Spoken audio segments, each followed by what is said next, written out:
The Simon Wiesenthal Center is urging UN Secretary-General Guterres to denounce anti-Semitic content in UNRWA curriculum and to demand that they be eliminated from UNRWA schools.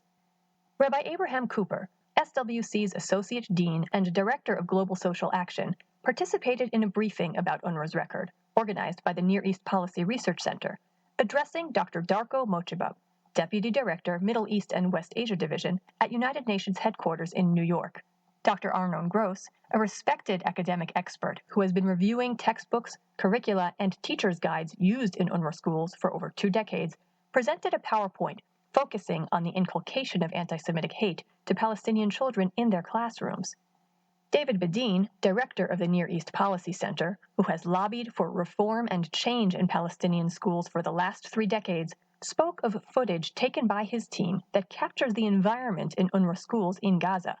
Quote, "Young children are heard singing songs calling for extermination of Jews, and large photos of Palestinian terrorists adorn the entrances to some of these schools," Bedin said. Rabbi Cooper told the UN diplomats that, quote, "This is an intolerable situation.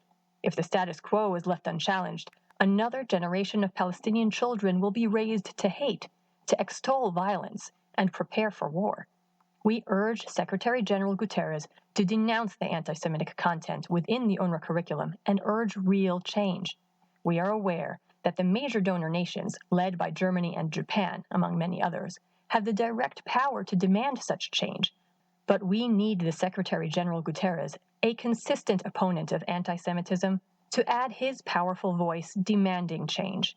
It is simply inconceivable, with so much of the Arab world embracing reconciliation, mutual respect, and peace with the Jewish state, that a UN agency would be teaching Palestinian children just the opposite," Rabbi Cooper concluded. Dr. Mochibab promised to convey the Wiesenthal Center's request to the UN Secretary-General. For further information, contact the Center's Communications Department at pressinquiries@wiesenthal.com, join the Center on Facebook, or follow @Simon Wiesenthal for news updates sent directly to your Twitter feed. The Simon Wiesenthal Center is one of the largest international Jewish human rights organizations with over 400,000 member families in the United States. It is an NGO at international agencies including the United Nations, UNESCO, the OSCE, the OAS, the Council of Europe, and Parlatino, the Latin American Parliament.